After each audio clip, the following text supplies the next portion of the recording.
ini. Jadi nama saya David Jacob. Saya atlet tenis meja Paralimpik Indonesia. Jadi ceritanya saya memang dari lahir itu dilahirkan dalam keadaan disabilitas ya. Tangan kanan saya yang agak kecil dari lahir nih, contoh seperti ini. Iya. Tangan kanan saya. Tangan kanan saya kecil dari lahir, cacat dari lahir. Iya. Dan memang ya pada waktu kecil sih nggak terlalu masalah ya dengan keadaan, karena memang tidak terlalu, maksudnya waktu masih kecil kan tidak terlalu berpikir hal-hal soal disabilitas atau apa, tapi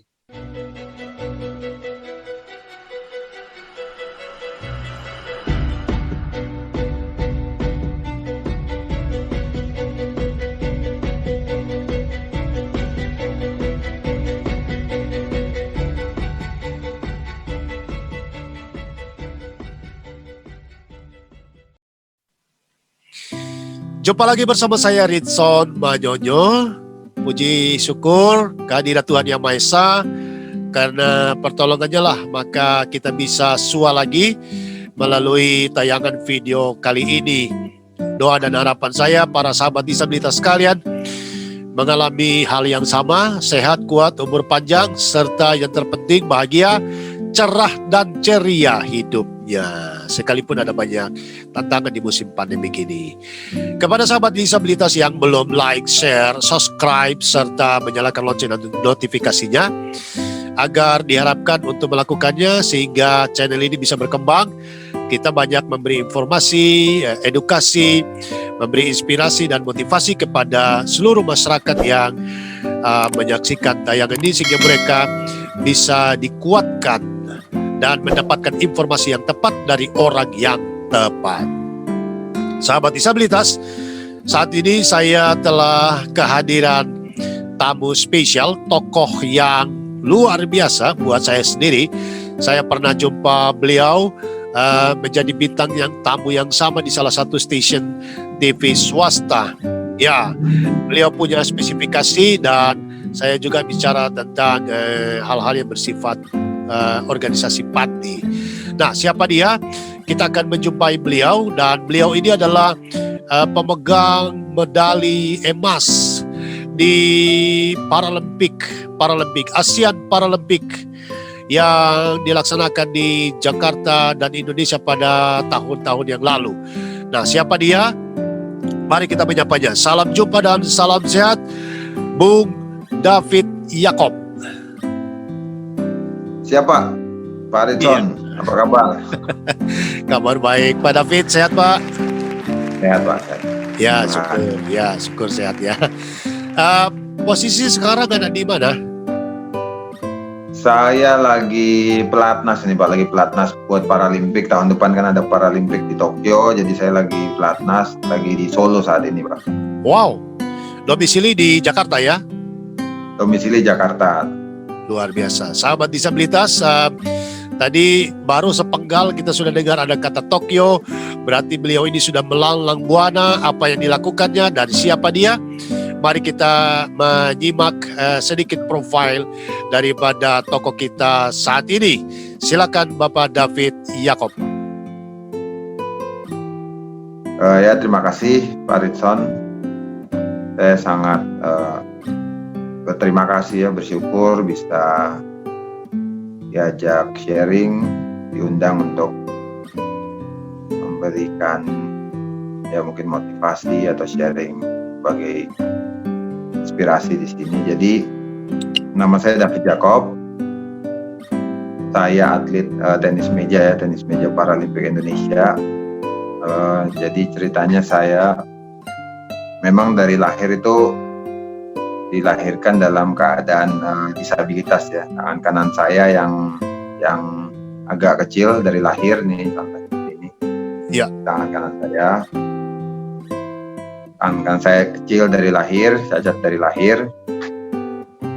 Ya. Dan memang ya pada waktu kecil sih nggak terlalu masalah ya dengan keadaan, karena memang tidak terlalu, maksudnya waktu masih kecil kan tidak terlalu berpikir hal-hal soal disabilitas atau apa, tapi mulai sekolah itu kan saya sekolah di sekolah umum, jadi Ya. ada perasaan waktu itu ya mulai rendah diri atau minder karena memang kan berbeda dengan teman-teman yang lain ya, Ya. Ya, jadi ya kadang-kadang bertanya aja sama orang tua kenapa ya dilahirkan seperti ini.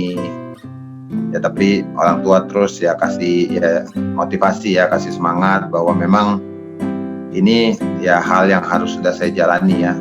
Iya. Hal yang harus sudah dijalani. Waktu kecil juga pada saat lahir dengan keadaan ini, dulu sih pernah seperti fisioterapi, tapi memang sudah mencoba beberapa hal memang, tapi memang tidak bisa ya, memang ini sudah kehendak dari Tuhan yang harus saya terima kan gitu kan.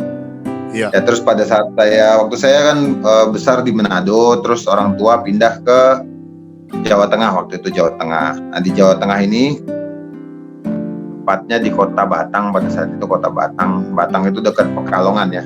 Ya. Dekat Pekalongan, orang tua tugas di sana kerja. Nah di dekat rumah itu ada meja pingpong. Oh. Nah itu awal saya mulai kenal dengan tenis meja ya. Saya main dengan kakak-kakak saya, dengan tetangga-tetangga, dan saya sangat hampir setiap hari ya. Jadi pulang sekolah pingin main. Jadi terus cepat bisa juga, dan memang orang tua ngelihat karena saya mungkin ada passion atau bakat di situ, jadi orang tua sangat mendukung ya untuk saya terus bermain tenis meja. Tapi waktu itu kan cuman main-main biasa aja ya Pak ya, main-main biasa. Nah, pada saat itu orang tua inisiatif untuk mencarikan pelatih saya. Ya, sebelum sampai ke pelatih, Bang David Yakob, menurut informasi dari orang tua, lahir dalam keadaan sebelah tangan, terutama tangan kanan kalau tidak salah, tangan kanan ya Bang ya? Ya, itu dalam keadaan yang tidak normal, sebagaimana pada umumnya. Menurut dokter, katanya karena apa? Kalau menurut orang tua saya sih, saya kan di vakum itu Pak, karena terlalu berat. Iya. Di vakum, lahir dipaksa, terus kena syaraf tangan kanan saya gitu, syaraf tangan kanan saya. Jadi yang saya tahu sih hanya seperti itu aja sih Pak. Dan itu tangan kanan saya, jadi tangan kanan saya nggak bisa berkembang gitu dari lahir. Ya, dan itu yang menyebabkan sehingga tidak bertumbuh berkembang sama dengan tangan kiri ya. Ya. Ya, dan ketika bayi saya pikir no problem karena belum mengerti diri sendiri. Kemudian memasuki usia SD kelas 1, 2, 3, 4, 5, 6, tentu banyak mendapatkan sahabat, teman, dan bermain. Dan pada saat itu juga tampilan tangan kanan juga sudah mulai kelihatan berbeda. Perbedaannya ya. Ya. Perbedaannya kelihatan. Bagaimana perilaku teman-teman pada waktu itu? Pada waktu itu sih ya, kalau teman-teman saya yang teman-teman dekat sih nggak ada masalah sih Pak. Cuman mungkin kalau ada yang mungkin teman lain kadang-kadang cuman melihat, terus mungkin ada juga yang menertawakan lah Pak, apa namanya, masih anak-anak kan, mereka juga belum ngerti. Iya. Gitu aja sih. Nah SMP, SMA di mana sudah menjadi pria remaja yang mulai mencari jati diri, sudah mengenal lawan jenis, dalam arti secara biologis kan normal kita saling berkenalan, saling suka. Adakah pengalaman yang menyakitkan di masa-masa itu? Ya, cuman ini aja sih Pak, maksudnya pada saat awal berkenalan aja sih, berkenalan yang mungkin sedikit malu aja Pak, malu. Oh. Tapi ya kalau sudah kenalan, umpama berteman sih nggak ada masalah sih Pak. Ya, jadi kalau pertama kali berkenalan kan biasanya orang setelah menyapa dan kemudian pasti matanya akan mengarah ke sebelah tangan kanan dan apakah Ya, apakah tindakan itu punya pengaruh psikis nggak ke Bang David? ada Pak, ada. Ya, apa yang dirasakan? Ya dirasakan ya mungkin saya kan mungkin salaman agak kadang-kadang malu-malu gitu loh, malu-malu. Terus ya awal-awalnya aja sih mungkin Pak agak malu, agak ya minder gitu lah pada saat awal-awal. Tapi pada saat mungkin kita sudah berteman, sudah dekat ya sih udah nggak ada masalah lagi. Kalau salaman tetap menggunakan tangan kanan. Tangan kanan, tapi tangan kiri saya ini maksudnya kayak Turut serta. ikutin bantuin gitu lah Pak. Ya. Kalau bisa dideskripsikan Bang David, tangan kanan itu kondisinya kayak apa? Ini sih Pak, cuman kecil aja sih Pak, kecil di tangan kanan saya. Terus jarinya kan dia nggak bisa lurus, jarinya cuma gini. Iya, iya. Jarinya seperti ini, dia nggak bisa lurus. Untuk aktivitas misalnya makan dengan sendok atau mandi pakai gayung, tangan kanan bisakah? Nggak bisa Pak. Nggak bisa. Nggak Kalau bisa, nggak bisa. dibengkokkan bisa, maksudnya tidak ada masalah. Kalau misalnya mau dibengkokkan dari Ya kalau sini diluruskan bisa. bisa. Ya, saya pakai diluruskan bisa, tapi nanti ya ini lagi dia gitu lah. Oh, Dia jari-jarinya ini lagi menekuk lagi gitu Pak. berarti yang mengalami masalah di bagian telapak dan jari atau dari lengan pundak, siku sama tangannya? Dari lengan sih Pak, dari lengan tuh udah kecil. Dari sikut ke bawah ya? Iya, dari lengan itu udah kecil. Ya, jadi saya sengaja menanyakan ini Bang David karena penonton kita juga ada teman-teman disabilitas netra yang Ya, saya Pak. coba mau mendeskripsikan kira begitu. Jadi mereka bisa membayangkan kondisi Ya. itu. Jadi untuk hal-hal yang kecil misalnya kancing baju, kemeja atau kancing celana yang berkancing itu juga nggak bisa untuk menggunakan tangan kanan. Nggak bisa Pak. Jadi selama ini 100% tangan kiri. Tangan kiri. Cuman kalau dia bawa kayak yang ringan-ringan gitu masih bisa, tapi agak saya bantu pakai tangan kiri. Oh, misalnya Bawa yang habis belanja misalnya terlalu berat dengan kantong plastik bisa begitu ya? ya bisa, terus bawa buku gitu masih bisa. Bawa buku masih bisa. Ya. Ya. Tapi secara syaraf perabaan dan perasa untuk tangan kanan masih bisa merasakan. Merasakan Pak, kalau umpama ini ya sakit gitu loh. Kalau dicubit atau di Ya. ini jari-jarinya. Menyentuh barang tertentu dia juga bisa merasa. Bisa Pak. Oh, oke, baik. Tetapi semua jari-jari sempurna ya Pak David ya?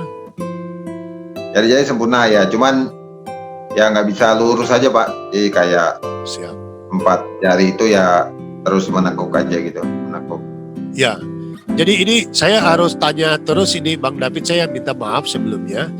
Jadi untuk Ya nggak apa-apa. aktivitas pribadi ya mohon maaf ya. Misalnya untuk buang air besar, ini minta maaf sekali lagi. Itu kan kalau kita Ya. begini kan harus menggunakan 2 tangan ya, sebelah pakai gayung, Ya. sebelah untuk menceboknya. Bang David bagaimana? Ya. Dia kalau cuman pegang gayung itu agak bisa Pak, tapi kayak saya tahan pakai kaki gitu-gitu Pak. Maksudnya agak-agak dibantu-bantu gitu. Jadi bukan terpaksa, secara automatically kaki, Ya. fungsi-fungsi badan lain juga semua secara Membantu otomatis. lah Pak. Ya. Ya. Dan menemukan sendiri teori dan caranya ya Bang ya. Iya betul Pak. Bisa bawa mobil atau bawa motor? Motor nggak bisa Pak. Kalau motor nggak bisa, tapi kalau mobil waktu itu saya belajar mobil Ya. bisa bawa gitu. Bisa. Dan kan kalau Ya. mau pindahin persneling atau gigi begitu bahasa masyarakat, kan tangan kanan Ya. yang pegang setir bisa dalam keadaan Tangan kanan bisa. Kalau cuman pegang setir gitu dia bisa, cuman pegang aja stabilin lurus gitu bisa. Iya. Hmm. Wow, luar biasa. Tapi kalau kayak motor ngegas gitu udah nggak bisa, Pak. Kecuali gasnya pindah sebelah kiri ya Bang ya. Ya kalau gas pindah. Kalau bawa sepeda bisa, Pak. Sepeda bisa. Sepeda bisa. Sepeda bisa. Ya. Jadi ya tekanan atau fungsi tangan kanan praktis melemah sekitar 90% dan mungkin berfungsi 10%, begitu kira-kira? Ya, 10-20% lah Pak, kurang. Ya, jadi saya coba membayangkan, saya kan tunanetra dan teman-teman disabilitas netra itu membayangkan ya bahwa kekuatan kemampuan tiba-tiba terkurang dan berpindah di sebelah, dan aktivitas-aktivitas tertentu yang harus dua tangan. Nah ini yang kadang-kadang misalnya berenang di kolam juga dilakukan. Jadi waktu kecil memang karena orang tua saya tuh hobi olahraga, jadi saya memang suka diajak-ajak olahraga gitu kan Pak, olahraga, terus ya dibawa juga ke kolam renang, tapi akhirnya walaupun renangnya asal-asalan gitu, cuman bisa gitu loh Pak. Iya. Dan di waktu kecil, di usia bayi, di usia SD, yang masih potensial untuk pengobatan, apakah orang tua membawa kemana saja, Bang David? Waktu itu cuman di Manado sih Pak, di Manado itu dibawa ya ikut fisioterapi gitu kan Pak, fisioterapi tangannya kayak mungkin di listrik ya namanya apa juga kurang. Ya beberapa kali sih, mungkin ya rutin juga seminggu 2 kali, tapi memang ada perkembangan sih maksudnya, tapi nggak bisa sama dengan tangan normal gitu loh Pak, tetap kelihatan disabilitasnya tuh pasti kelihatan. Iya, luar biasa. Jadi ini satu perjuangan karena tidak mudah bagi seorang David Yakob menjalani kehidupan kesehariannya. Nah, bisa dilanjut Bang David setelah SMA, apakah kuliah atau apa yang dikerjakan? Ya setelah saya kenal tenis meja itu kan orang tua mendukung, akhirnya saya dicarikan pelatih. Tadi saya cerita dulu Pak, waktu saya di Jawa Tengah itu, setelah itu saya pindah ke Jakarta.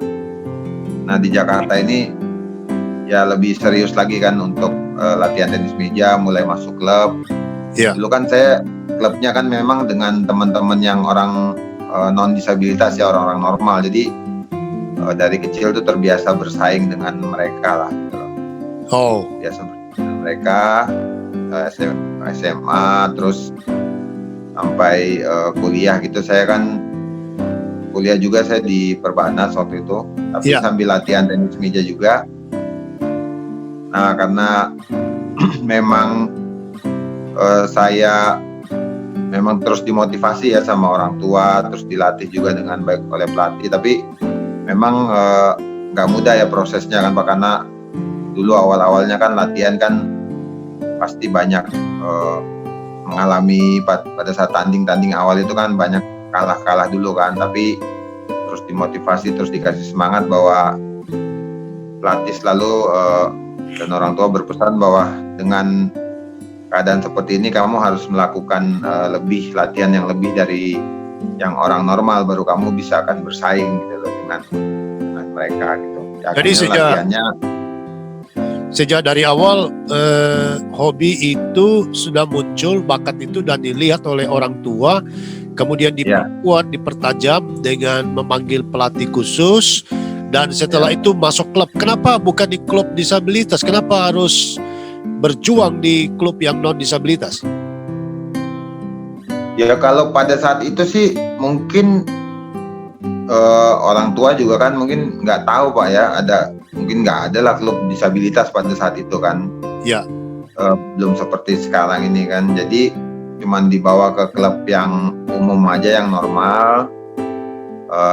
Tapi ternyata saya memang maksudnya bisa mengikuti latihan mereka gitu lah Pak, bisa mengikuti latihan mereka. Jadi tangan kanan saya ini bersyukur juga bisa buat kalau servis itu kan main tenis meja kita ada servis Pak. Ada servis. Kalau cuma untuk lempar bola, pegang bola, pingpong terus lempar itu bisa. Nah itu yang mau saya tanyakan tadi, bagaimana kan kalau kita mau servis kan harus tangan sebelah pegang bola, tangan sebelah pegang bat. Ya. Bisa ya? Ya, tapi awal-awalnya itu saya jadi pakai tangan kiri, bola juga ada di tangan kiri, lempar baru itu. Awalnya ya. Awalnya seperti itu, tapi kan memang agak susah kan lempar bola pakai tangan kiri terus langsung pegang bat gitu kan. Betul. Akhirnya orang tua ini maksudnya menyarankan bisa nggak dicoba pakai tangan kanan cuman lempar bola aja. Akhirnya saya belajar di rumah.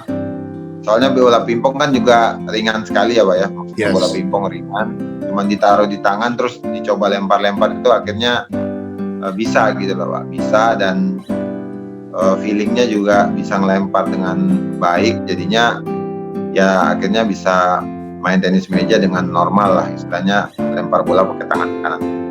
Nah ini sahabat disabilitas, bahwa jangan pernah menyerah dengan satu kelemahan tertentu apapun itu dalam diri kita, karena mencoba, berlatih, belajar, temukan bahwa dengan kebiasaan yang kecil apabila dilakukan secara terus-menerus dia akan menjadi terbiasa dan bisa karena terbiasa. Begitu Bung David? Ya, betul Pak, sangat betul Pak Ridson. Ya, lanjut. Ya, setelah itu kan saya sudah mulai bagus lah mainnya Pak, mulai bagus main dan bisa bersaing dengan pemain-pemain umum normal ya Pak ya. Iya. Sampai pada suatu ketika saya mengikuti seleksi untuk masuk tim Jakarta yang normal lah, tim tenis meja Jakarta yang reguler. Itu bisa masuk ya. Yang reguler, yang bukan disabilitas. Ya, iya betul. Ya. Saya bisa masuk tim DKI. Wow. Setelah itu ada tahun 2000 itu saya ingat ada kejuaraan nasional Pak, ada kejuaraan nasional di Jakarta. Di Kediri, kejuaraan nasional ini. Jadi ya kan saya kan mewakili Jakarta. Iya. Jadi semua pemain-pemain terbaik Indonesia pada saat itu ikut kan. Iya. Dan pada saat itu memang mujizat banget Pak, saya bisa juara 1 Pak waktu itu, tunggal putra kan. Di Kediri. Di Kediri itu, jadi mengalahkan hampir semua pemain terbaik Indonesia pada saat itu dengan kondisi tangan kanan saya kan seperti ini. Jadi memang mungkin belum ada kali di tenis meja Pak ya, maksudnya dengan keterbatasan fisik seperti ini tapi bisa menjadi juara 1 Indonesia pada saat itu. Tunggu dulu Pak David, tunggu dulu. Saya sulit bicara karena Anda menyebut Anda juara. Tapi sebelum ke juara, yang saya mau tanya, waktu Bung David masuk Pelatda Provinsi DKI Jakarta, tidak ada protes dari atlet tenis meja lainnya atau pelatih provinsi, kok orang kayak begini masuk tenis meja begitu? Tidak ada Pak, tidak ada. Karena saya kan memang bisa bersaing gitu loh, maksudnya dalam seleksi saya lolos gitu Pak. Tapi memang saya cerita dulu sebelumnya memang nggak lolos Pak. Sebelumnya nggak lolos, tapi saya latihan terus kan Pak, saya latihan terus, berjuang terus, juga terus mengevaluasi diri kan dengan permainan, apa-apa yang kurang harus diperbaiki, ditambah. Ya. Dan akhirnya sampai suatu saat saya ikut seleksi dan bisa lolos gitu loh. Ya. Bisa lolos. Ya karena memang kan dengan hasil fair lolos kan, jadi ya mungkin teman-teman yang lain juga kan nggak bisa protes juga atau pengurus kan, karena memang kan saya lolos dengan hasil seleksi pemain ini kan Pak. Gitu. Jadi bukan karena pelatih kasihan atau pengurus cabang tenis meja, wah kasihan ini Bung David yang berkali-kali ikut, ya sudahlah kita loloskan dah ya. Enggak Pak. Itu dia poinnya. Jadi sahabat disabilitas, ternyata untuk meraih sukses, untuk mencapai impian, untuk menggapai mimpi, ada kerja keras. Dan ternyata terkadang kerja keras itu harus gagal berkali-kali, dan itu juga dialami oleh Bung David. Betul ya, Bung David? Betul, Pak. Dan belajar dari kegagalan-kegagalan, memperbaiki diri, akhirnya mengerti, memahami di mana kurangnya dengan cara terus berlatih keras, dan akhirnya lolos menjadi tim Provinsi DKI Jakarta. Ya. Betul, Pak. Waktu diumumkan Bung David Yakob menjadi salah satu tim tenis meja mewakili Provinsi DKI Jakarta ke Kediri, apa yang ada dalam perasaan Bung David? Ya, saya pastinya ini ya, maksudnya ya bersyukur lah, Pak, bersyukur, terus juga ada perasaan senang, bangga juga, maksudnya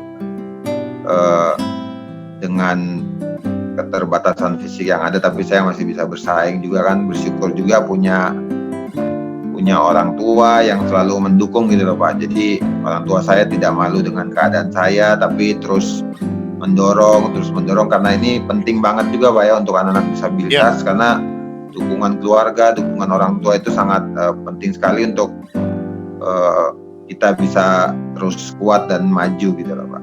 Apa komentar ayahanda dan ibu manakala mereka mendapatkan informasi Bung David lolos ke Kediri sebagai tim tenis meja Provinsi DKI Jakarta untuk bertanding di tingkat nasional?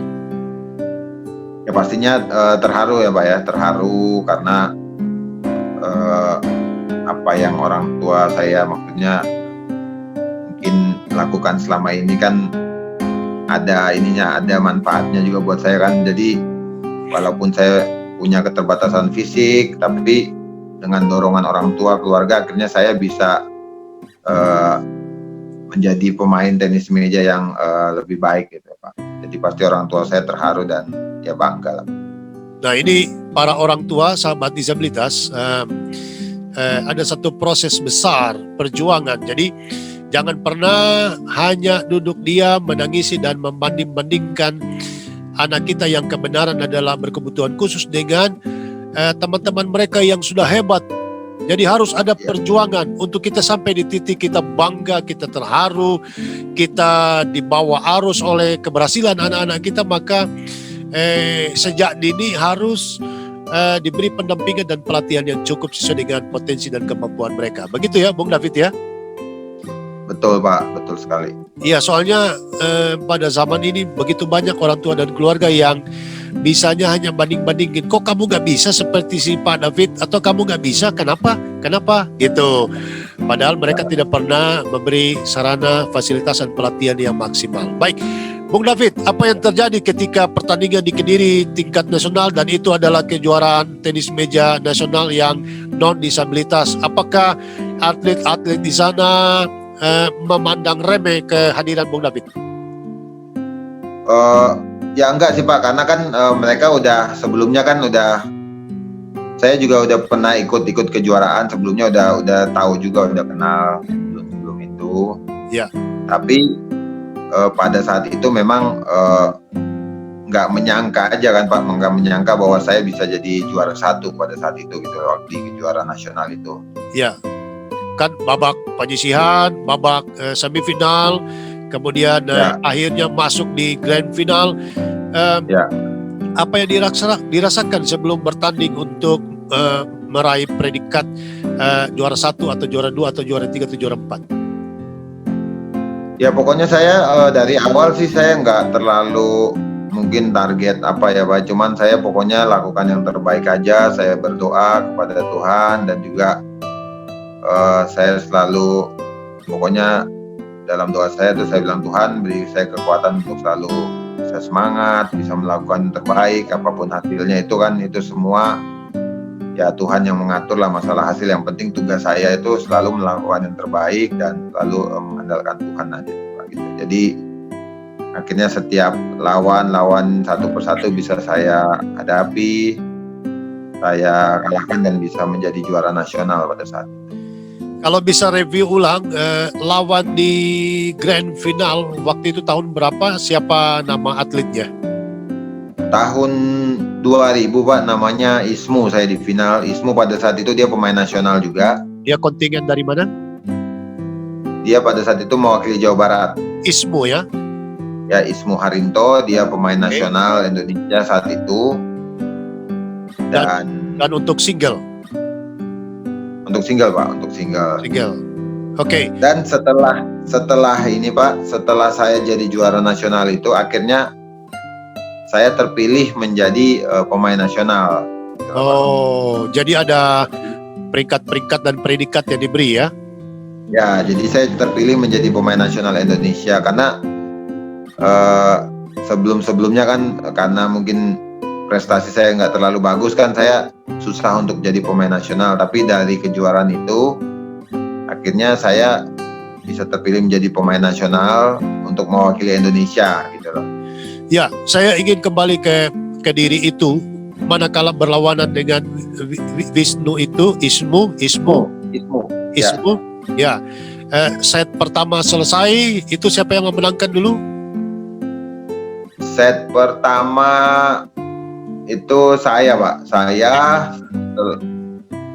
Setelah itu kan set Ismu, kedua. setelah itu set kedua Ismu, set ketiga, set keempat saya. Jadi saya menang 3-1 Pak. Wow, ketika pukulan terakhir di set keempat itu dan dinyatakan Bung David Jakob sebagai the winners, pemenangnya, sang juara. Ya. Wah, itu apa yang terjadi dalam hidup Anda? Wah, itu maksudnya sampai ya senang sekali sih Pak, maksudnya senang, bangga, dan juga banyak maksudnya banyak orang kan langsung pada saat itu, ada wartawan dan segala macam langsung mengerubungi saya lah Pak, kan waktu itu kan, karena memang kejutan kan, karena termasuk ini kan kejutan kan saya bisa juara. Sangat kejutan. Ya, sangat kejutan saya bisa juara pada saat itu, karena memang kan tidak terlalu diunggulkan untuk juara kan Pak. Betul. Ya. Luar biasa. Dan naik di atas podium, dikalungin medali, terharu. Ya. Apa yang Anda bayangkan di atas podium, juara 1 dengan medali emas, dengan sejumlah hadiah? Apa yang Anda bayangkan sebagai seorang difabel bertanding dengan mereka yang tidak disabilitas? Yang saya bayangkan ya pada saat itu ya bayangkan orang tua ya Pak, orang tua mikirin kan, pada saat itu juga orang tua nggak nonton sih Pak, dia kan di Jakarta. Saya bayangin maksudnya apa yang telah mereka lakukan. Terus saya juga pastinya bersyukur ya kepada Tuhan ya, karena semua ini kan ya berkat Tuhan gitu loh Pak.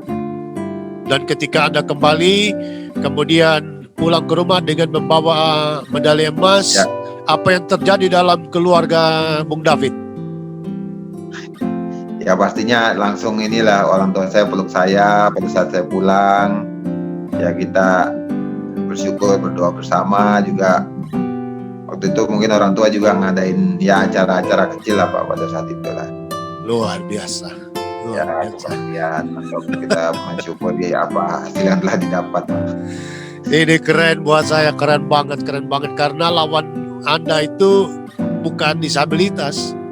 Lawan Anda itu non disabilitas, artinya Anda melawan 2-3 orang sekaligus sebenarnya.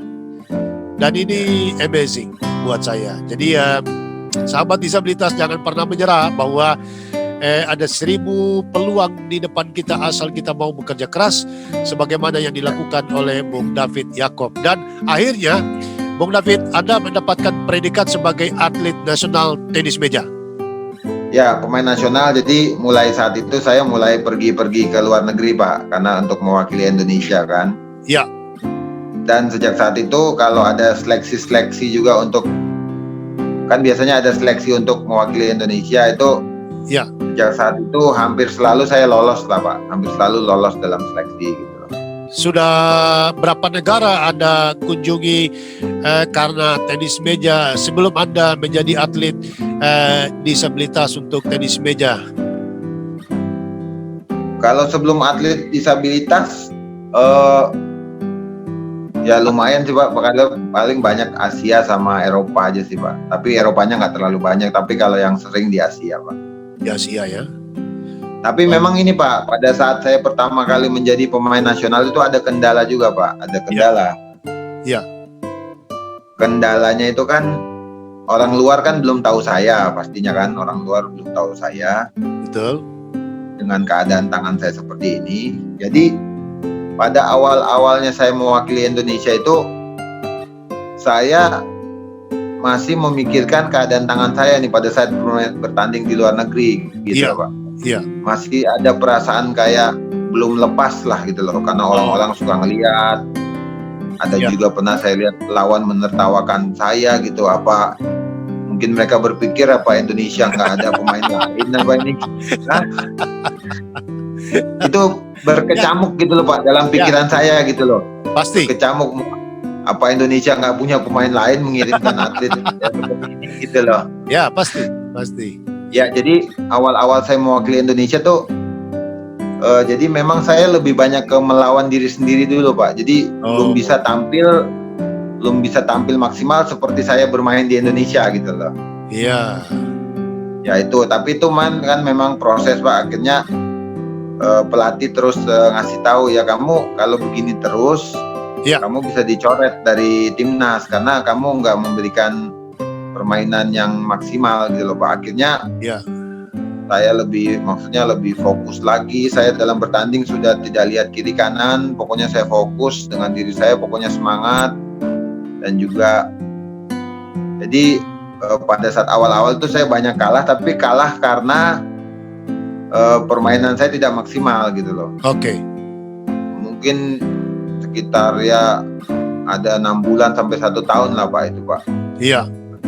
Itu, Pak. Tapi setelah 1 tahun saya mulai lebih terima diri, lepas ya Pak ya. Iya. Lebih lepas, lebih bisa melawan diri sendiri, tidak peduli lagi dengan keadaan. Mungkin orang mau lihat apa, pokoknya saya bermain dengan kemampuan saya yang terbaik aja. Tapi setelah itu saya kalau kalah memang kalah karena lawannya lebih bagus gitu loh. Iya. Bukan karena hal-hal teknis dalam diri sendiri. Iya. Karena kalau saya begitu terus, ya saya malu juga kan Pak, sama saya tim nasional, saya mewakili Indonesia, tapi saya nggak bisa memberikan hasil yang terbaik. Tapi selama saya diseleksi di Indonesia sih saya lolos terus. Iya. Tapi pada saat keluar itu, kalau saya nggak bisa berikan permainan yang terbaik kan saya malu gitu ya. Tapi seiring berjalannya waktu, akhirnya saya mulai bisa memberikan prestasi lah Pak. Bung David, ya saya panggil Bung karena orang Ambon ya. Bung David, momen apa yang membuat Anda akhirnya benar-benar terlepas daripada hantu dalam arti yang menghantui Anda tentang keberadaan diri Anda sendiri, sehingga Anda sudah merdeka dengan diri sendiri dan akhirnya bisa perform dengan baik di tingkat luar negeri? Momen itu pada saat saya waktu itu saya bermain di Malaysia ya Pak ya, Malaysia, terus saya tampil kurang maksimal, maksudnya terus ada omongan lah Pak, ada omongan ya saya mungkin teman-teman saya atau pelatih atau mungkin siapalah, ada omongan bahwa wah David cuman jago di Indonesia aja gitu loh. Cuma jago pada saat main di Indonesia, pada saat main di luar dia nggak bisa kasih ini, maksudnya permainan terbaik lah gitu. Nah momen itu yang membuat saya harus bangkit ini, saya nggak boleh begini lagi, saya harus lebih fokus. Memang apalagi sih yang mau dimaluin, udah keadaannya memang gini, tapi bagaimana justru saya dengan keadaan seperti ini bisa orang lain bisa, wah ternyata dia bagus gitu, ternyata dia nggak ini gitu loh, harus justru nunjukin gitu loh Pak.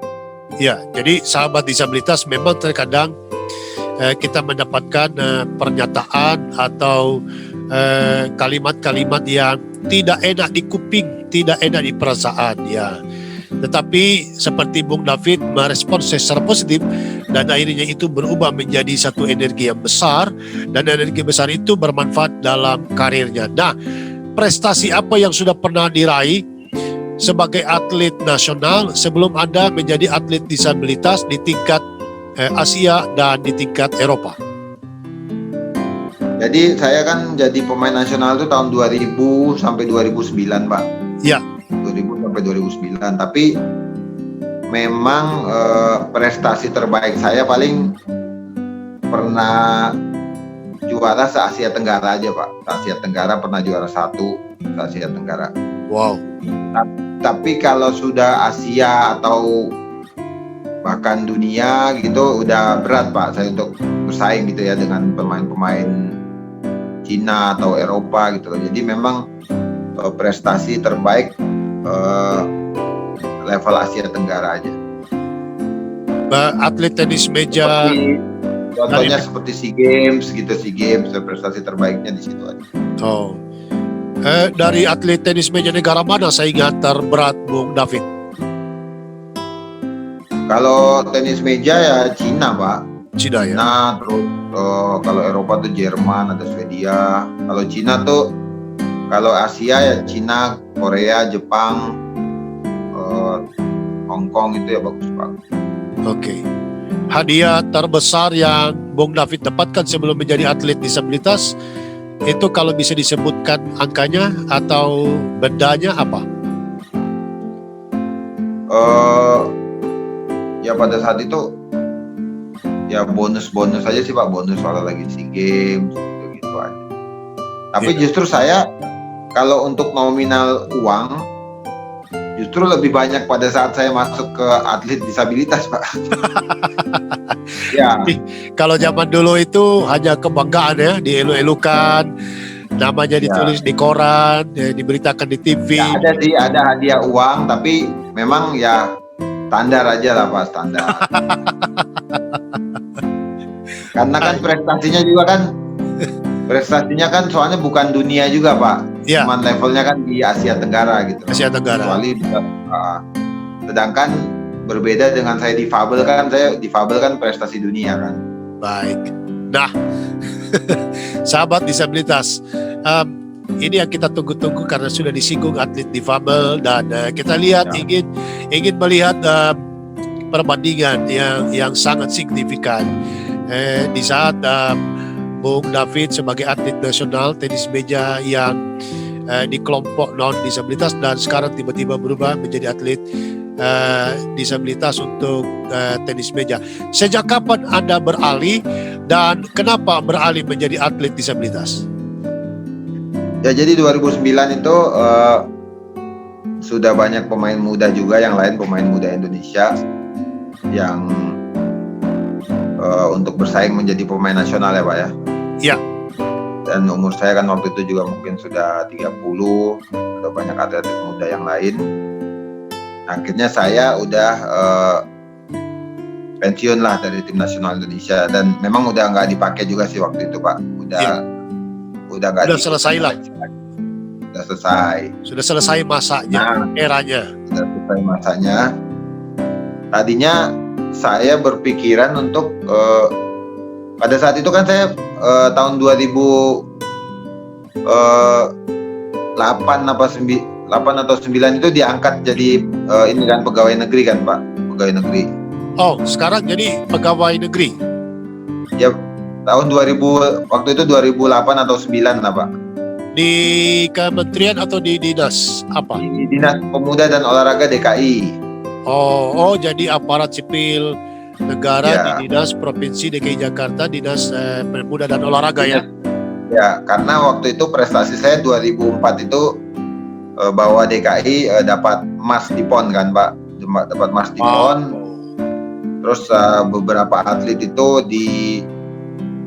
dikasih hadiah untuk menjadi PNS lah Pak, atlet-atlet berprestasi pada saat itulah. Luar biasa, rezeki kagak kemana ya Bang David ya. Ya, oke, lanjut Pak. Bang David. Setelah itu kenapa Anda beralih dan bagaimana caranya? Tadinya berpikir kan udah mau fokus kerja ini Pak. Tadinya berpikir udah mau fokus kerja. Tapi memang keinginan saya untuk bermain itu kan masih besar sekali kan sebenarnya Pak kan. Iya. Dan saya tuh inginnya kan masih terus main tenis meja, masih karena memang hasratnya itu kan masih di tenis meja kan. Akhirnya ada teman Pak, namanya waktu itu Pak Bobi Regar, saya ingat. Dia juga dulu pernah jadi pelatih saya dulu. Iya. Dia bilang karena dia waktu itu ceritanya dia pernah berbicara dengan pelatih dari negara lain tentang saya. Iya. Itu kenapa atlet kamu nggak ikut di kelas disabilitas gitu loh. Oh. Itu jadi dulu Pak Bobi Regar itu akhirnya setelah saya pensiun dia tanya ke saya, Fit, kamu mau nggak coba di olahraga disabilitas gitu loh, olahraga NPC. Iya. Karena kamu masuk kategori itu gitu loh. Oke. Masuk kategori itu. Memenuhi Akhirnya syarat. kan Iya. ya memenuhi syarat. Tahun 2010 saya menikah kan Pak. Tahun 2010 saya menikah. Tunggu. 2010 menikah. Ya menikah, saya menikah. Perempuan Nah, dari manakah yang berani jatuh cinta sama Bung David? Orang Manado, cuman besar di Jakarta. Orang Manado besar di Jakarta. Siapakah namanya? Bisa disebut? Namanya Jenny Ingrid Palar. Jenny Ingrid Palar. Wow, Anda adalah seorang perempuan yang sangat beruntung mendapatkan seorang pria yang hebat. Sudah punya putra putri kah? Udah Pak, udah 4 saya Pak. Wow, ya. Putra 3, putri 1. Ya, anak tertua umur berapa? Masih 9 tahun, 7 tahun, 4 tahun sama 2 tahun Pak. Ya, bisa disebut nama mereka Bung David supaya mereka bisa menonton dan nama mereka disebut, mereka bangga. Ya. Anak pertama saya Brevely Devson Jacob. Anak yang kedua Brigusto Devano Jacob. Yang ketiga tuh perempuan putri Brielle Damoralisa Jacob. Terus yang keempat Janel Davio Jacob.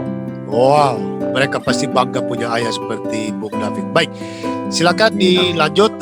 Tahun berapa beralih dan kemudian bagaimana memulainya? Ya, setelah menikah saya kan masih pingin main tenis meja, masih pingin berprestasi di luar negeri, cuman karena sudah nggak di level umum, akhirnya saya mencoba untuk di level disabilitas ini kan Pak. Iya. Dan saya mencari info, akhirnya organisasi yang olahraga disabilitas. Iya. Nah, waktu itu saya ketemu dengan ketua NPC itu National Paralympic Committee, ketua NPC DKI. Iya. DKI Jakarta. Nah, saya Pak Weli namanya, Pak Weli. Saya ketemu dengan beliau. Oke. Bilang saya ingin mendaftarkan diri menjadi atlet DKI disabilitas, atlet DKI tenis meja disabilitas kan. Oke. Terus saya tanya, Pak, kalau saya mau jadi atlet nasionalnya itu bagaimana caranya? Nah, kantor pusat karena kantor pusat NPC Indonesia itu berada di Solo. Saya dan Pak Weli itu ketua NPC DKI itu, kita berangkat sama-sama ke Solo untuk ketemu dengan ketua umum Pak Seni Marbun. Oh. Ketemu dengan Pak Seni Marbun, ketua NPC Indonesia. Nah, akhirnya saya ketemu dengan beliau, Pak Seni. Waktu itu ada yang melihat juga kondisi tangan saya seperti ini, saya masuk kategori apa enggak. Ternyata kan masuk. Oh, sempat diperiksa ya? Sempat dilihat-lihat juga masuk, tapi dilihat ini Pak, maksudnya baru nanti pada saat bertanding keluar itu ada pengecekan lagi kan Pak? Iya. Ini baru dilihat-lihat di Indonesia aja, tapi mereka udah yakin saya masuk kategori gitu. Oke. Dan ditanyakan, kamu saya nih mantan pemain nasional Indonesia Pak, gitu loh. Oh gitu, kamu serius udah mau bergabung di sini? Akhirnya iya Pak, betul saya mau bergabung. Saya ingin punya prestasi yang lebih tinggi lagi kan. Pastinya kan saya berpikir kalau di level disabilitas pasti persaingan kan tidak seberat yang di normal kan Pak. Iya. Yang diumum kan. Iya. Terus orang-orangnya juga mungkin nggak terlalu banyak lah gitu loh. Iya. Untuk persaingan. Ya, akhirnya saya diterima jadi atlet disabilitas Indonesia, Pak. Oke. Tapi memang gini, Pak, dulu itu perlu penuh perjuangan juga karena perhatian pemerintah terhadap atlet disabilitas kan belum seperti sekarang ini, Pak. Ya, Gitu betul. loh. Oke. Jadi pada saat itu saya masih mencari, saya tanya ke beberapa teman untuk bisa ikut. Pada saat itu kan target saya ikut olimpiade, karena saya nggak pernah ikut olimpiade di yang normal itu, saya nggak pernah ikut, Pak. Ya. Karena seleksinya sangat ketat, saya nggak pernah lolos. Nah, target saya untuk bisa ikut Paralimpik ini, olimpiade yang untuk disabilitasnya. Ya. Ya, saya cari informasi bagaimana untuk sampai lolos olimpiade untuk tenis meja. Saya buka-buka websitenya itu, Pak. Oke. Ternyata harus mengikuti kegiatan-kegiatan di luar, Pak. Banyak sekali kegiatan di luar dan kita peringkat dunianya itu harus cukup untuk bisa ikut olimpiade. Iya. Pada saat itu tahun 2010, olimpiade tahun 2012, Pak, di London. Oke. Nah, pada saat itu saya kan mau ke luar negeri lah, Pak, ya kan, untuk ngikutin turnamen-turnamen tersebut. Tapi memang pada saat itu dari NPC sendiri mungkin belum terlalu bisa mendukung secara finansial ya pada saat itu ya. Iya. Nah, akhirnya saya mencari sponsor, Pak, orang-orang yang saya kenal, yang mungkin ada pengusaha atau apa yang saya kenal. Pokoknya saya pingin lolos olimpiade ini, target saya. Pokoknya yang penting saya cuma perlu tiket, sama yang penting hotel aja lah, Pak, gitu. Iya. Penting saya bisa berangkat ikut pertandingan. Nah, itu mulai 2011, Pak, saya ngikutin. Akhirnya puji Tuhan, bersyukur ada juga yang support ya, Pak, ya. Oke. Yang support ke saya. Jadi pada saat saya jadi atlet difabel ini, justru saya lebih banyak berangkat ke luar negerinya, Pak. Oke. Iya. Jadi saya benar-benar tur ke luar negeri itu, Pak, untuk ngikutin. Ternyata banyak turnamen disabilitas di luar. Oke. Bisa dari disebut 2000, bisa disebut ke negara mana saja?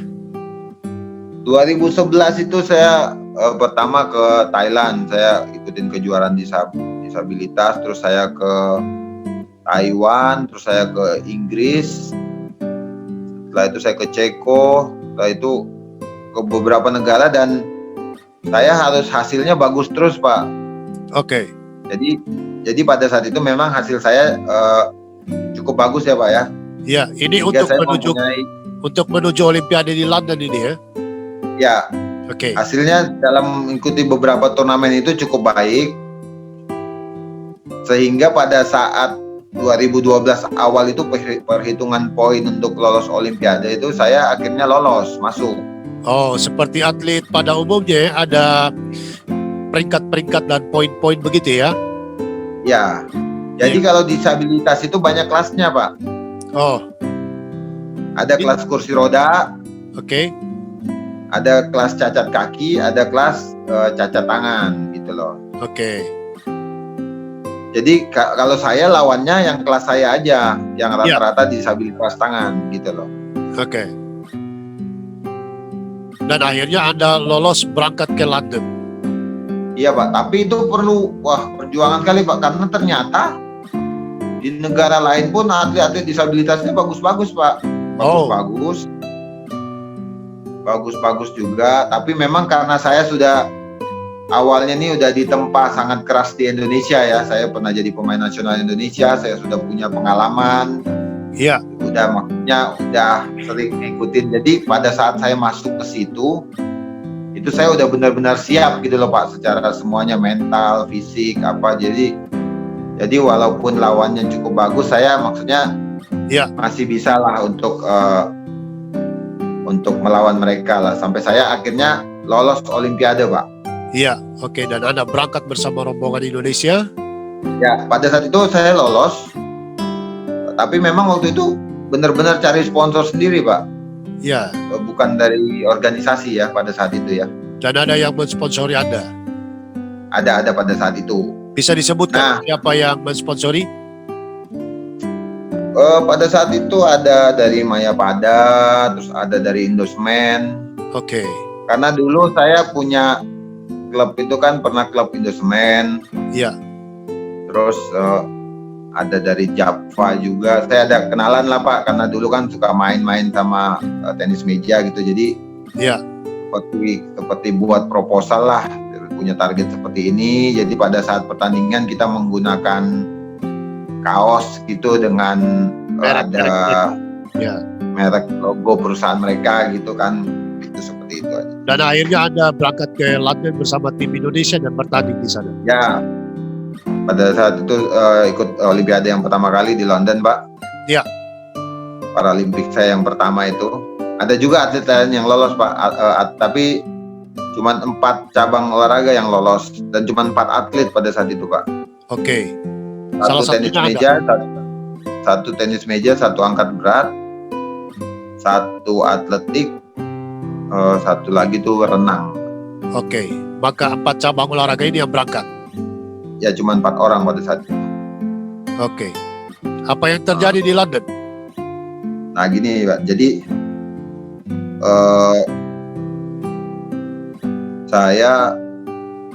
jadi Indonesia ini kan Pak, selama ini tidak pernah dapat medali di Paralimpik Pak.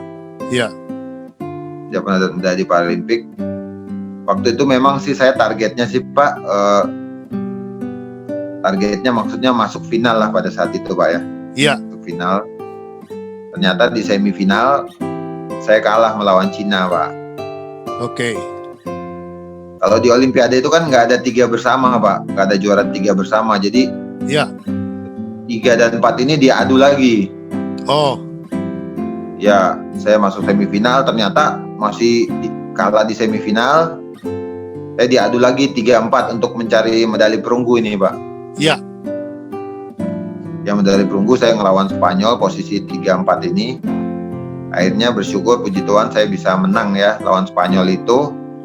Dan walaupun cuma medali perunggu ya, tapi saya juga terharu, bangga karena perjuangan saya untuk sampai ke Olimpiade juga kan nggak mudah. Terus ini juga medali pertama Indonesia sepanjang sejarah Indonesia ikut Paralimpik. Dan apa yang Anda rasakan ketika Anda naik di podium di tingkat dunia, Indonesia Raya berkumandang dengan apa ya? Bendera Indonesia Pak ya. Bendera Indonesia naik. Apa yang Anda rasakan? Ya pastinya ya itulah Pak, bersyukur, senang, bangga, dan juga pada saat itu kebetulan ayah saya ikut Pak, datang Pak. Oh, ikut ke Inggris? Ya ikut sama ada kakak saya ya. Ya mungkin karena pingin nonton juga kan Pak, gitu loh Pak. Oke. Dan betapa terharu. Istri saya juga ikut Pak, istri saya juga ikut. Wow, luar biasa. Ya memang biaya pada saat itu juga nggak murah juga, cuman ya ada lah Pak pada saat itu berkat-berkat kan waktu itu kan. Baik. Nah, selanjutnya ada setelah saya dapat medali itu Pak, ya saya diterima kan sama waktu itu Ketua Umum NPC Indonesia mengucapkan selamat gitu. Pak Seni mengucapkan selamat, bangga bahwa akhirnya Indonesia bisa mendapatkan medali di Paralimpik, di Olimpiade. Dari 4 atlet itu hanya Anda yang mendapatkan medali? Iya Pak. Oke. Hanya saya. Dan yang Olimpiade sebelum-sebelumnya itu juga nggak ada yang pernah dapat medali Pak. Oke. Setelah kegiatan dari London, Anda pulang, apa yang terjadi selanjutnya? Nah, yang terjadi selanjutnya itu kalau menurut saya sih olahraga disabilitas ini mulai diperhatikan oleh pemerintah Pak. Mulai diperhatikan oleh pemerintah. Terus setelah itu saya jarang lagi tuh namanya cari-cari sponsor itu Pak. Iya. Selalu di-support lah. Kalau saya mau turnamen keluar, apa segala macam udah di-support gitu Pak. Jadi kegiatan event turnamen atau lomba tingkat Asia Tenggara, Asia dan tingkat dunia terus Anda ikuti. Ya, ikuti terus disabilitas Pak. Jadi memang berangkat terus. Olimpiade terakhir selain London apa yang Anda ikuti? 2016 saya kalah Pak. Olimpiade terakhir saya kalah. Di mana? Olimpiade terakhir di Brazil. Yes. Medali perunggu pun Anda tidak mendapatkannya? Enggak dapat. Saya kalah Pak. Saya kalah. Kalah dari lawan apa? Kalah lawan Prancis waktu itu Pak. Prancis, oke. Waktu itu ya sedih juga Pak. Cuman ya itu yang membuat saya, maksudnya saya masih ingin ikut coba lagi di Tokyo. Coba lagi di Tokyo, tetap latihan lagi. Karena memang kan semuanya itu kan nggak mungkin kita bakal menang terus, semua itu ada naik turunnya, kita gimana kita mau usaha terus saja. Baik. Nah akhirnya tadinya kan tahun ini Pak di Tokyo itu 2020, karena pandemi itu kan jadi diundur 2021. Ya, di tingkat dunia Anda predikatnya peringkat berapa? Peringkat 2 sekarang Pak. Peringkat 2 ya? Ya. Baik, untuk Terus kemarin kan sebelum Olimpiade ada ASEAN Para Games itu saya dapat medali emas terus lah Pak. Yang di Jakarta ya? Ya, sebelumnya itu sebelum yang di Jakarta ada juga saya dapat emas juga. Jadi 2 kali ASEAN Para Games berturut-turut Anda mendapatkan medali emas? Iya Pak. Medali emas. Dari 2 medali emas itu apa yang Anda dapatkan penghargaan dari negara? Kalau waktu 2014 itu ASEAN Para Games itu kan setiap 4 tahun sekali juga Pak. Iya. Sama dengan Olimpiade. 2014 di Korea mungkin saya dapat bonus itu mungkin 300 juta apa berapa gitu. Kurang lebih 300 jutaan. Kemudian yang di 2018? Nah itu luar biasa sekali Pak. Itu bonus kan sudah disamakan dengan yang normal Pak. Jadi atlet Asian Games sama ASEAN Para Games bonus sama Pak. Anda mendapatkan berapa kalau Anda bisa menyebutkannya? Dapat 1,5 M sih Pak. Diulangi Bung David, 1,5 miliar. Iya, soalnya saya gak tahan kalau dengar uang Bang David. 1,5 miliar. Anda pakai buat apa uang sebanyak itu? Ya inilah Pak, kan namanya keluarga, ada nabung, ada ya beli mobil, terus ya mungkin investasi rumah gitu lah. Dan sampai di tahap itu apa yang Anda bisa katakan dalam diri Anda dengan pencapaian ini? Sampai pada saat itu ya Pak ya, ya saya cuma bisa bersyukur, pastinya lagi-lagi saya bersyukur pada Tuhan, dan saya ya terharu aja sih Pak, karena ternyata keterbatasan fisik yang saya miliki tadinya awalnya kan saya merasa ini kan kelemahan, kekurangan, musibah. Ya seperti itulah, ternyata justru pada saat saya menjadi atlet disabilitas justru ini kekuatan saya gitu loh Pak. Saya bisa sampai sejauh ini ya karena Tuhan melahirkan saya dengan keadaan seperti ini. Wow. Apa komentar istri setelah Anda mendapatkan pada tahun 2014 bonus 300 jutaan dan 2018 bonus 1,5 miliar dan mungkin yang lain-lain? Istri Anda makin cinta, makin sayang, pelukannya makin erat atau apa? Ya sama aja lah Pak. Sama aja lah kan, ya bersyukur aja. Soalnya banyak istri-istri di luar sana, kalau suaminya dapat bonus dan bawa pulang uang banyak, pelukannya makin kencang.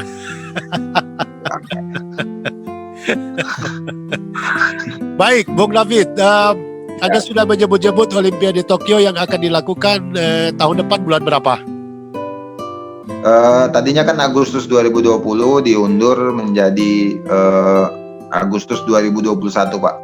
Ya, dan untuk mempersiapkan langkah Olimpiade 2021 untuk tenis meja disabilitas tangan, apa yang Anda lakukan dan mengapa Anda ada di Solo saat ini?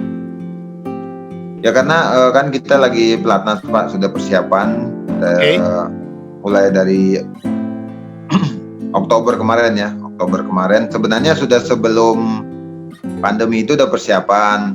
Ya. Cuman karena kan rencana Agustus tahun ini, tapi pada saat bulan Maret itu di stop dulu Pak, pelatnasnya di stop. Ya. Di stop karena pandemi, terus akhirnya bisa dimulai lagi pada bulan Oktober ini, walaupun dengan protokol yang sangat ketat ya, kita hampir setiap bulan ini swab itu Pak, atlet nih. Oh, tiap bulan juga di swab?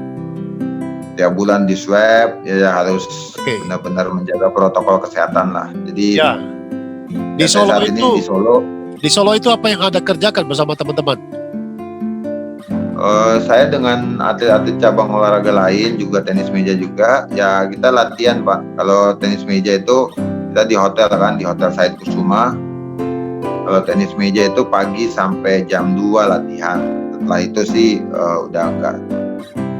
Sampai Setiap hari kapan? latihan, kecuali hari Minggu. Sampai kapan Anda dan teman-teman di pelatnas di Solo? Ya sampai Olimpiade Pak, karena kan kita ini pelatnas Olimpiade Pak. Jadi sampai beberapa bulan ke depan Anda akan tinggal di Solo dan tinggal di hotel? Iya, betul Pak. Tapi ya itu karena agak lama, jadi istri saya, keluarga, sama anak saya ajak ke sini gitu Pak. Jadi tapi nggak tinggal dengan saya Pak. Mereka ada yang kontrak rumah gitu. Enak sekali hidup Anda ya. Bertahun-tahun, berbulan-bulan Anda tinggal di hotel. Sahabat disabilitas, untuk hidup enak, hidup nyaman, dan menikmati kehidupan ini seperti Bung David, jangan hanya melihat beliau saat ini.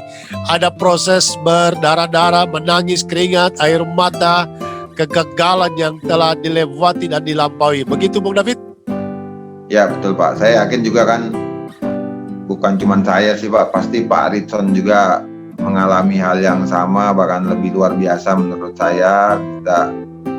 Waktu saya bertemu dengan Pak Ritson juga, Pak Ritson saya sangat salut ya, maksudnya juga menambah motivasi saya untuk selalu melakukan yang terbaik. Baik, apa filosofi hidup sukses menurut Bung David Yakob? Filosofi hidup sukses ya Pak ya? Iya. Ya maksudnya kalau saya secara orang atlet tenis meja saat ini saya sudah sukses, tapi filosofi hidup sukses ya bagaimana saya bisa membuat anak-anak disabilitas yang lain mungkin mereka terinspirasi dengan apa yang telah saya lakukan, dan mereka juga bisa bahkan mengikuti jejak saya dalam bidang apapun ya, dan mereka juga bisa menjadi sukses. Apa target Bung David Yakob untuk Olimpiade 2021 di Tokyo, Jepang? Kalau target pastinya kalau kita seorang atlet pastinya ya inginnya yang terbaik ya Pak ya. Ya. Inginnya yang terbaik, tapi pada saat ini kan kita juga sudah tahu lawan-lawannya kurang lebih Pak, sudah saling mengalahkan juga. Iya. Yang paling penting ya persiapan aja, persiapan dari sekarang ini, persiapan teknik, mental, fisik, dan juga yang paling penting ya pada saat hari H nanti itu bisa menampilkan permainan yang terbaik lah Pak, dan pastinya harus ya mengandalkan Tuhan lah saya. Dan sahabat disabilitas, kita dukung dalam doa Bung David Yakob beserta tim Indonesia lainnya, kiranya mereka menampilkan performa yang terbaik, membawa pulang medali emas. Begitu ya Bung David ya? Amin. Ya. Kasih. Kalau boleh sebelum kita mengakhiri, ada berapa orang yang masuk pelatnas di Solo? Banyak Pak, ada 7. Jadi setelah 2012 itu perkembangan atlet-atlet disabilitas Indonesia luar biasa sekarang Pak. Ya. Dari 2012 cuma 4 orang, 2016 itu mungkin lolos sekitar 10 orang ya mungkin ya. Ya. Sekarang itu udah bertambah banyak lagi Pak atlet disabilitas Indonesia Pak. Untuk ke Tokyo berapa orang yang lolos? Berapa atlet? Kalau yang sudah lolos, kalau untuk tenis meja sudah 2 Pak. Iya. Kalau yang cabang lain itu mungkin bulu tangkis itu ada 5. Wow. Bulu tangkis ini tahun depan tuh pertama kali dipertandingkan di Paralimpik Pak. Iya. Terus Iya. ada balap sepeda 2. Wow. Ya mungkin sudah 15 sampai 20-an ya Pak yang udah pasti lolos. Luar biasa. Yang lain masih harus ikut kualifikasi lagi di awal tahun Pak. Pelatnas milik NPC Indonesia itu di Solo ada di daerah apa, bisa dijelaskan? Ya saya kalau pelatnas saya tinggal di Hotel Said Kusuma, latihannya kita di HTC ya, di Solo Baru, HTC. Ya setiap hari Senin sampai Sabtu latihan, kecuali hari Minggu istirahat. Baik. Ya kalau di cabang lain tempatnya beda-beda lagi Pak latihannya. Kalau di cabang tenis meja di HTC. Ya. Bung David, apa yang Anda bisa sampaikan kepada teman-teman disabilitas dan para orang tua dan keluarga untuk tidak takut memilih bidang olahraga sebagai core value atau kehidupan masa depannya? Ini buat anak-anak disabilitas Pak? Iya, buat generasi disabilitas. Ya pastinya saya cuma bisa berpesan ya pastinya harus punya semangat ya, punya semangat. Tadi yang seperti Pak Adison juga bilang harus kita kerja keras ya. Kerja keras itu harus dilakukan dengan benar-benar konsisten ya, dengan konsisten, dan juga kita harus jangan cepat menyerah atau putus asa dengan apa keadaan kita. Ya. Karena justru kita harus belajar terus ya, belajar terus dari kegagalan, kekalahan. Karena dengan kita belajar itu kita semakin kedepannya bisa mengerti. Karena untuk mencapai, nggak ada tuh juara yang langsung juara kan, semua kan mengalami proses-proses kekalahan dulu untuk bisa mencapai hasil yang maksimal. Jadi pastinya itu harus konsisten, lakukan semangat dengan terus-menerus berjuang, tidak cepat putus asa karena kekalahan, dan juga jangan kalah dengan keadaan pastinya ya. Iya. Dan kalah dengan keadaan, wah jangan mengasihani diri sendiri, wah saya disabilitas, saya nggak bisa ini, saya nggak bisa itu. Tapi justru kita harus lawan, dan pastinya pesan kepada keluarga atau orang tua yang memiliki anak-anak disabilitas benar-benar harus dimotivasi terus, didukung terus, karena saya yakin walaupun kita disabilitas pasti Tuhan pasti kasih kita talenta atau kemampuan, dan bisa menjadi sesuatu yang berguna gitu bagi kita. Dan jangan pernah takut untuk memilih olahraga sebagai profesi dan sandaran hidup masa depan, karena apresiasi dari negara, pemerintah, dan dunia sudah sangat baik ya. Ya.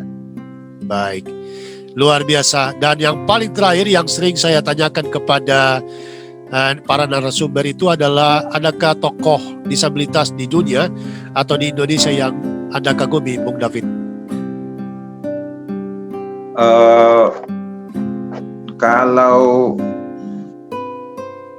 Kalau di Indonesia sih, jadi pada saat saya masuk ke olahraga disabilitas itu, saya kan ngelihat teman-teman saya, ada yang nggak punya kaki, ada yang nggak punya tangan, terus waduh, justru saya belajar gitu Pak dari mereka Pak. Wah, ternyata disabilitas saya ini nggak ada apa-apanya dibandingkan mereka gitu. Yang telah. Jadi saya ya hampir semua dengan atlet disabilitas Indonesia itu saya respect, saya kagum dengan mereka karena semangatnya mereka. Justru pada saat saya masuk menjadi atlet disabilitas ini, saya justru termotivasi juga untuk bisa teman-teman ini bisa lebih semangat lagi gitu loh dengan prestasi yang telah saya berikan. Baik. Kalau tokoh ya paling ketua NPC Indonesia Pak, kan Pak Seni Marbun juga dulu kan dia. Seni Marbun ya. Ya. Dulu kan atlet juga Pak, atlet juga dan banyak memberi kita motivasi juga sih Pak. Baik. Luar. Kalau untuk dunia, saya ada atlet tenis meja tapi putri tuh Pak, disabilitas tuh Natalia Partika tuh, hebat tuh Pak. Dari negara mana? Negara Polandia, itu dia juara 1 terus Pak. Oh, keren ya. Ya. Ya. Dan kalau saya sebut Tony Marigi, apakah Anda kenal? Itu mantan pelatih saya Pak, waktu saya pelatih nasional Pak. Itu saudara saya. Tapi beliau udah almarhum Pak. Iya betul. Ya itu, Pak Tony Marigi. Ya, itu saudara saya. Kalau saudara saya Bung David, kalau diurut-urut dalam runtutan kekeluargaan, saya mengakui dia saudara, mungkin saya tidak tahu apa dia mengakui saya sebagai saudaranya. Jadi tapi pada saat saya jadi pemain nasional, Kak Tony udah pensiun kan Pak? Ya betul, dia dari Sulawesi Tenggara ya. Ya, jadi waktu itu saya pernah waktu jadi tim nasional pernah dilatih Kak Tony ya, luar biasa ya. Kak Tony. Luar biasa Tony Marigi dari Sulawesi Tenggara, luar biasa.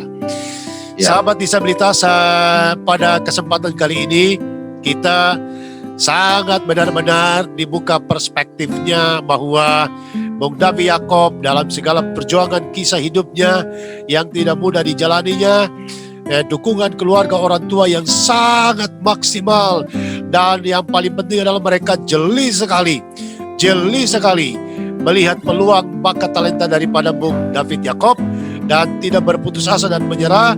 Mereka melatih, mereka membimbing dan mengantarkan sampai ke atas podium yang sangat membanggakan itu.